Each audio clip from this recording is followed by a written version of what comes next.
Hello and welcome again to I Can Science That.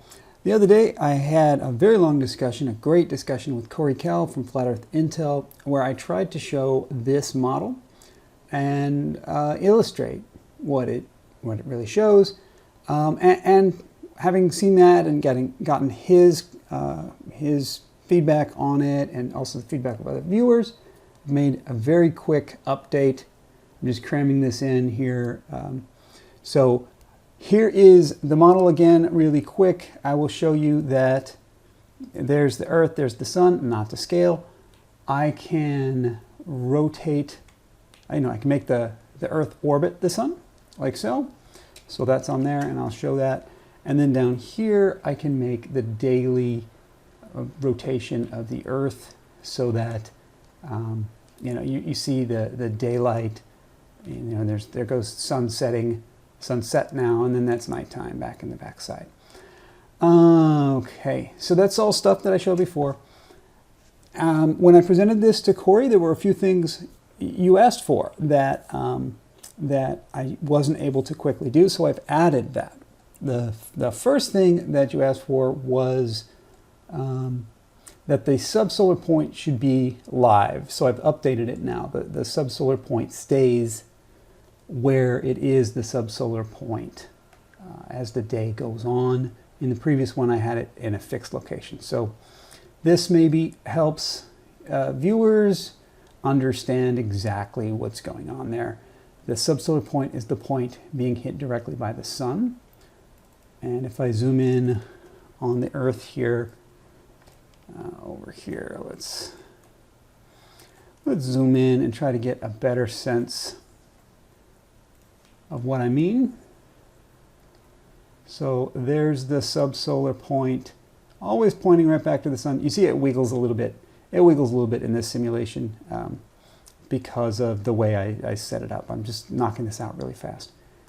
But when I stop moving, it settles on the correct angle.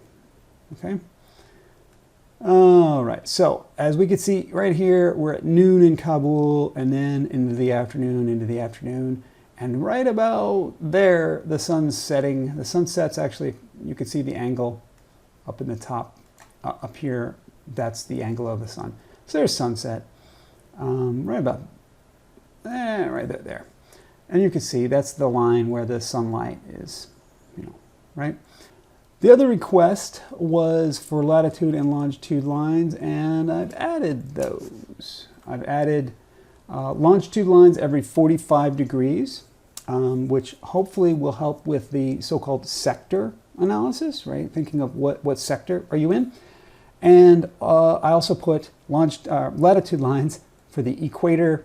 We already had the Tropic of Cancer. I added the Tropic of Capricorn, and we also have the latitude of Kabul already. So I added a couple more of those. All right, let's see the Earth rotating again so that we can see what we're talking about. The Earth is rotating on its axis, and I think those longitude lines really help show that. All right, what else have I put together?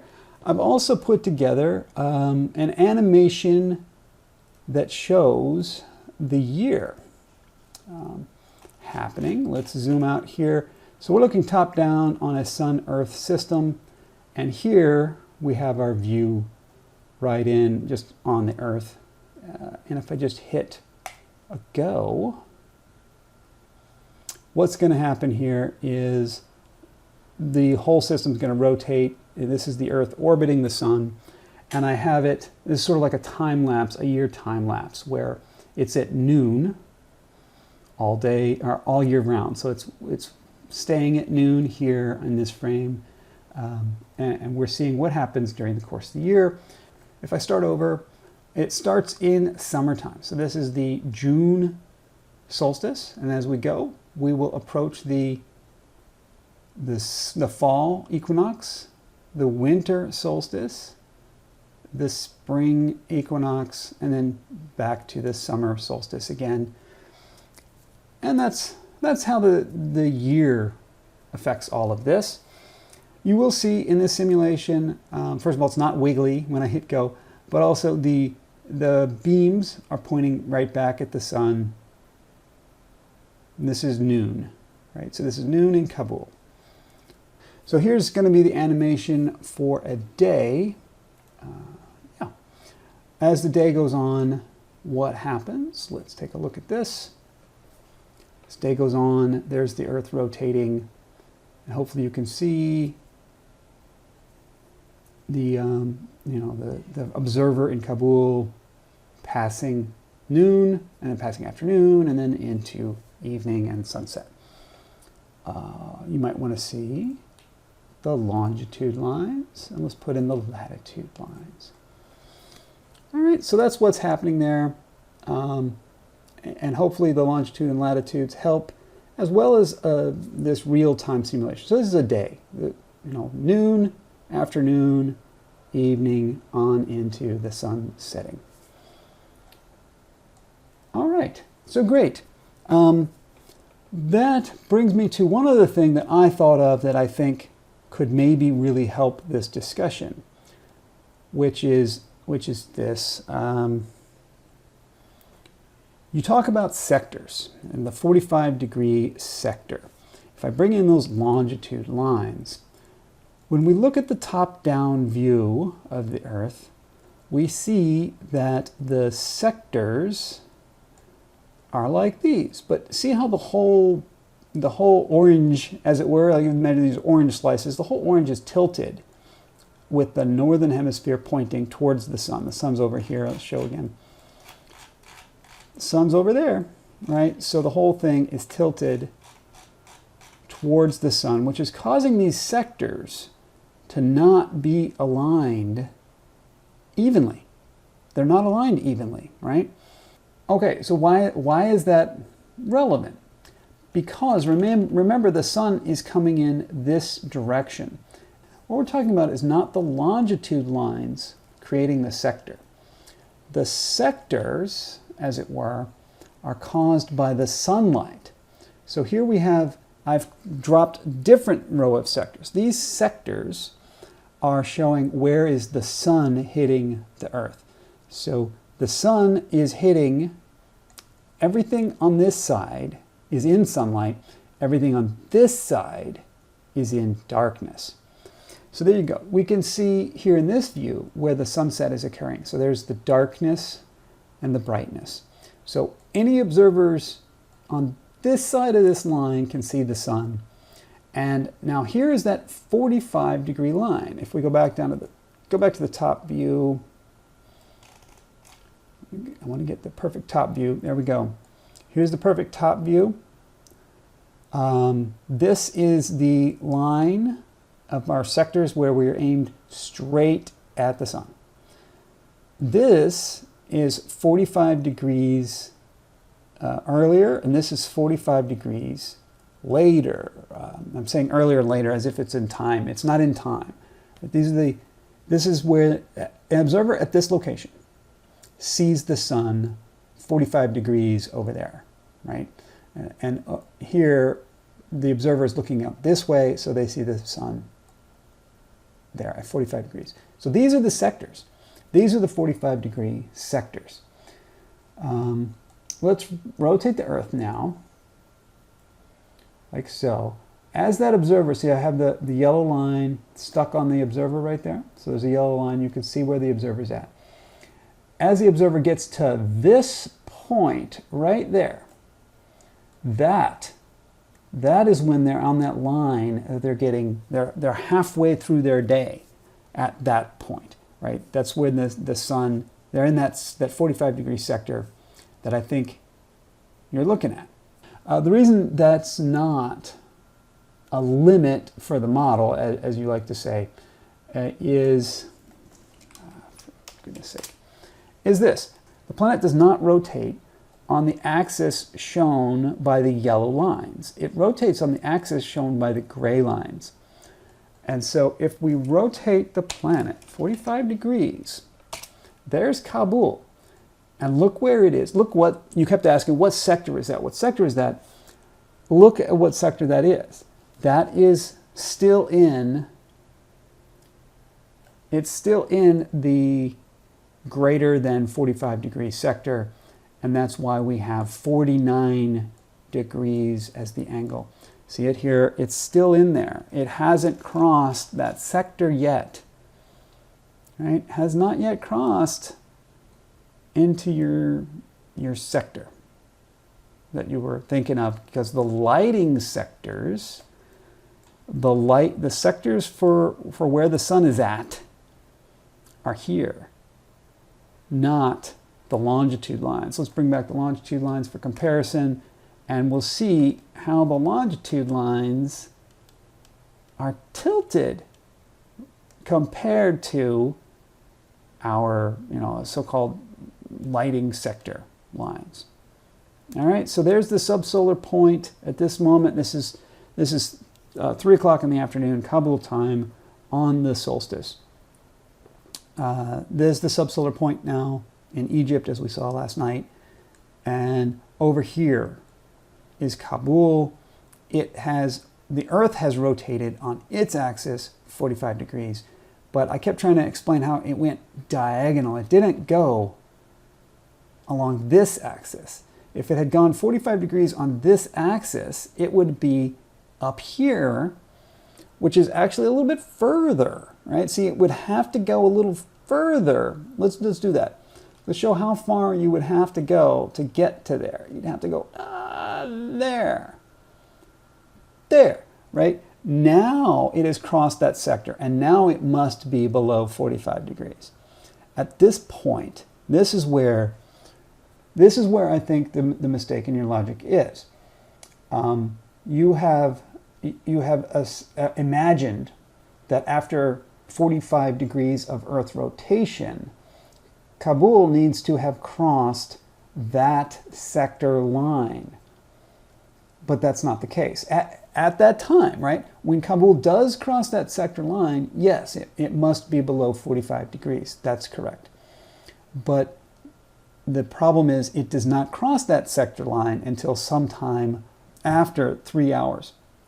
It takes more than 3 hours in the summertime. So that's the thing. In the summertime, it takes more than 3 hours for the Earth to get to that sector. In the wintertime, shall we look at the wintertime? Let's look at the wintertime, right? All right, so now we're in winter.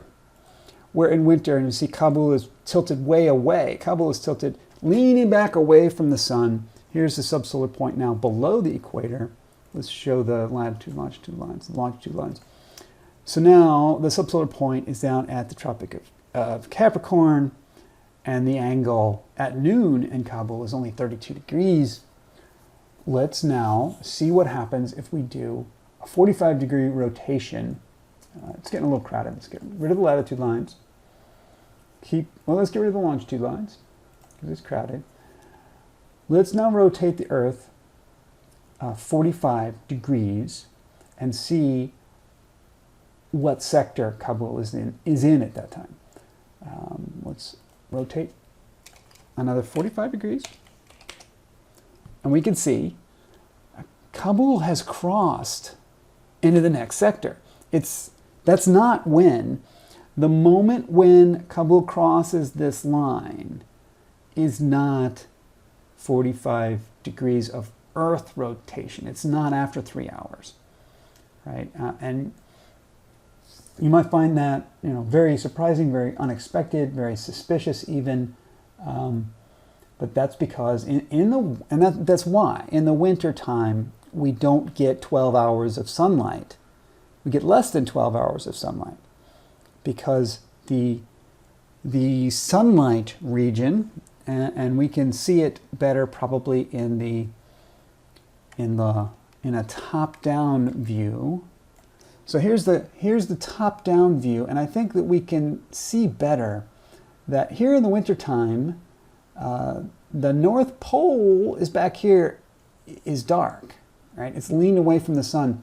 So that means that if I bring in the longitude lines, that might also help. There you go. So this is the side that's lit, right? Everything in front of this yellow line is lit. There's a top-down view of the actual globe model. And let's go ahead and rotate the Earth. Let's see what happens. and it goes into sunset, and then look at this long night. It's a long night. And then here comes the daylight. Daylight is short. Daylight is short in the winter because the reason daylight is short in the winter is because of this. We see it right here. This is the circle that Kabul is going to do during the day. It's going to make that circle. It's going to go around that purple circle. And this is the line of day-night. So the daytime is shorter than the nighttime in the winter. And that means that, you know, after 6 hours, like we start at noon and we go 6 hours later, we're up here, right? Let's get it back to noon, right? Okay, here's noon. So make this clear. So here's noon. Let's go 3 hours later. Let's go another 3 hours. That is, 6 hours, and you can make it out, but Kabul's right there. In 6 hours, Kabul is there. It is well into the nighttime because it has rotated on this axis, not centered around this point. I'll show the light sectors again. There's the light sectors. And you can see, this is Kabul, this dot right here. I don't know if you can make it out. As I rotate the Earth, perhaps it will be more obvious. Here's noon. Here's noon. And here we go. This is sunset. But this is when it has gone 6 hours. Right? That is the 6 hours of rotation.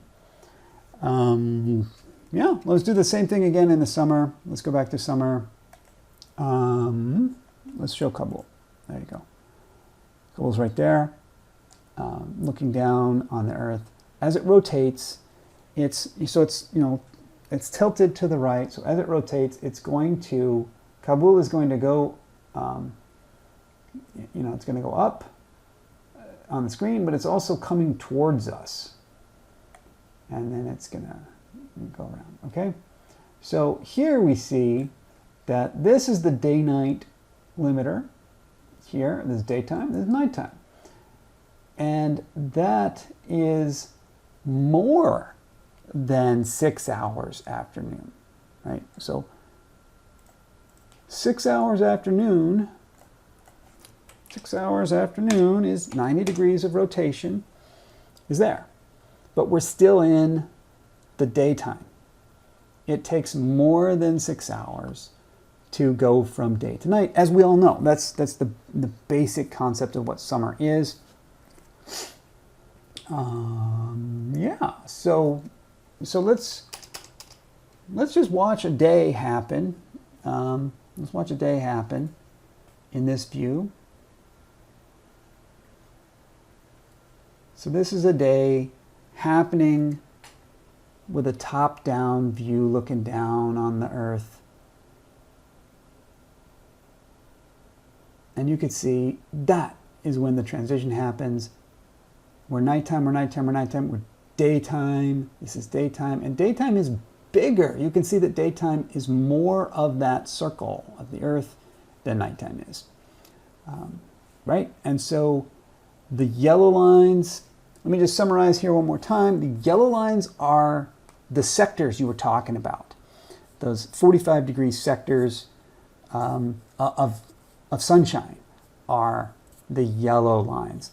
The Earth rotates the purple lines, and they're not lined up. They're out of alignment, as you can see, by 23.5 degrees, and that is how we get our seasons. And it's clear that you know that. You stated that many times. It's obvious that you understood all of that. We can look at it from different points of view and see what's going on here. We'll look at it from, the subsolar point. This is a summer day. This is the solstice. I'm just repeating the solstice over and over. And there you go, right? So, you know what? As I think about it, I want to add one more thing to this, and maybe I'll come back. I want to add a time ticker that shows what time of day it is, so that you can see that each time one of these purple lines crosses, tick, tick, tick. Those are 3 hours. Tick, 3 hours, 3 hours, 3 hours, right? And so if we start our timer right here, when the yellow dot crosses here we go, ready, start your timer. There's 3 hours. And it happens before Kabul crosses this thing. Right? So watch Kabul when it gets to, right, I'll pause it. There. That, well, a little more. Now, I'm a little past 3 hours now, but that's okay. Let's get it again on the next day. Let's see if I can catch it right at 3 hours. Here we go, here we go, here we go. I'm going to try and catch noon. It's a little before noon, right? Noon's about to happen. 3 hours later is there. Oh, I nailed it. I think it's about right. 3 hours later, we can see that the longitude of the the subsolar point right there, Kabul has not yet crossed the line into the next lighting sector, and so it can still have more than 45 degrees angle of the sun. You have to let the simulation go a little more. Now Kabul has passed into that sector that you're talking about, and indeed it is below 45. So hopefully that helps. I would love to have anyone offer feedback on how to make improvements to that. Maybe I'll come back to you later with adding time to it, putting the time of day on this display instead of just this angle. Okay, thanks y'all, bye. I added the time right there. You can see it's currently 12 o'clock noon. The sun is over here in this image. So let's now roll the clock on. So we'll go 3 hours, should be 1,500, oh, went a little too far, 1,500 hours. Oh, so close, so close. Oh, good enough. Okay, hey, you got it. At 1,500 hours, there you go. We see that Kabul has not yet crossed the line into the next light sector, if you want to call that, like this wedge. Imagine this orange wedge here is a light sector. That's the 45 degree sector, maybe we can say. Not sure if that's exactly what you had in mind, but I think that makes a lot of sense to me. That this line here is that 45 degree sector, but at 1,500, 3 o'clock, it hasn't crossed there yet. So if we go a little further, let's go a little further. It crosses it. Looks like it's going to cross it right around there, I'm thinking. Let's zoom in here. Yeah, it's crossing that line right now. So that's 1536. It takes a little while. It takes half an hour more in the summertime for the city of Kabul to cross into that sector. And then, yeah, at the time, that's an interesting observation that I've never really thought about, before talking to you, that if you do divide up the Earth into these 45 degree sectors, then along that sector line, this yellow line here, nowhere on Earth on that line can have an angle greater than 45 degrees. That I think I'm going to agree with. I think that's probably right. But the problem is it takes more than 3 hours. As you can see, it takes more than 3 hours to get to that point in the summertime, right? And so just one more time, let's just hit the simulation. Let's just hit go on the old sim and watch that go around. Select nothing. Watch that go around, and so that we can see at 12 o'clock, now I'm indicating the time, 12 o'clock, it crosses that line, and it's 1536 or so when Kabul crosses this line. Here we go, this is 12 o'clock right there, and there's there's 3 o'clock was there before it hits that yellow line.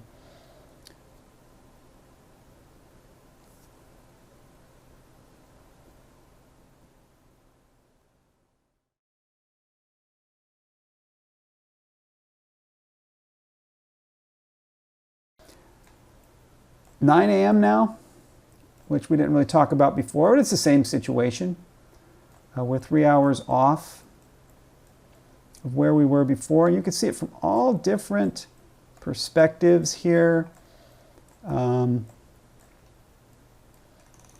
the one that matters is to see that the sun, here's the angle between the horizon and the sun. The horizon is that plane there, and there's the sun. So here we are looking sort of to the west at the city of Kabul. So as we go later in the day, there you go. Here's the the westbound view if we're looking at things. And I try to align it so that the viewer here is standing more up and down, right? That seemed to be a contentious point, right? Difficulty, a point of some difficulty. The viewer here is standing up and down now, and looking at the sun as it rises and then as it sets again. Okay, that's the westbound view. I also have a northbound view. Let's take a look at that. So we're looking, so here's India, we're looking northward. And so in this view, again, so we're still up and down. The viewer is up and down here, or the observer.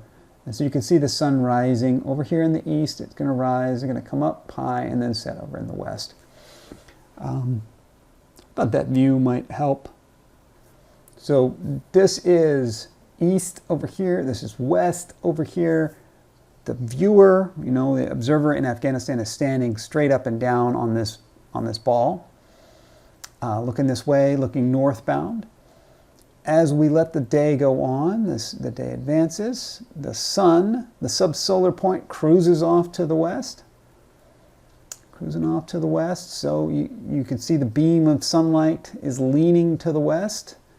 Here we are we'll come up on 3 o'clock in the afternoon. There we are, right there. There's 3 o'clock in the afternoon. You see the sun is off to the west somewhere. We're still straight up and down. But the angle is 49 degrees. And you can see here comes the sector. The 45 degree sector hasn't hit us yet.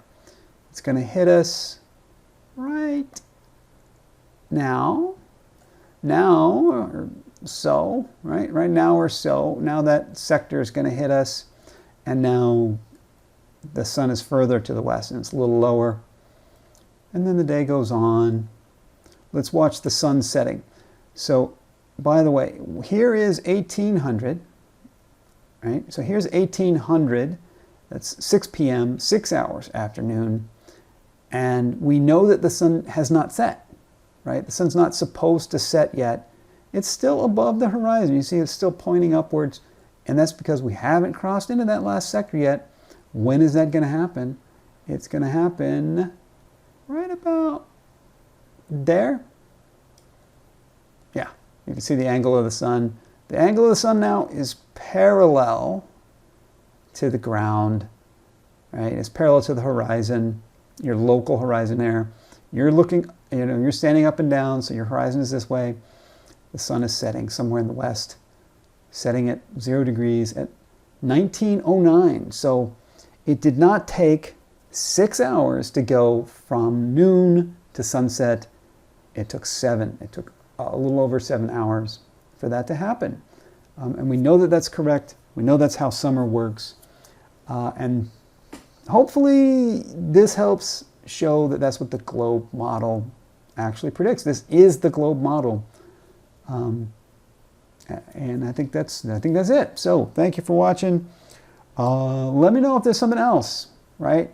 Everybody out there, all the viewers, let me know if there's some other thing I can do to improve this, or if you want to get a hold of it and play with it. Okay, bye.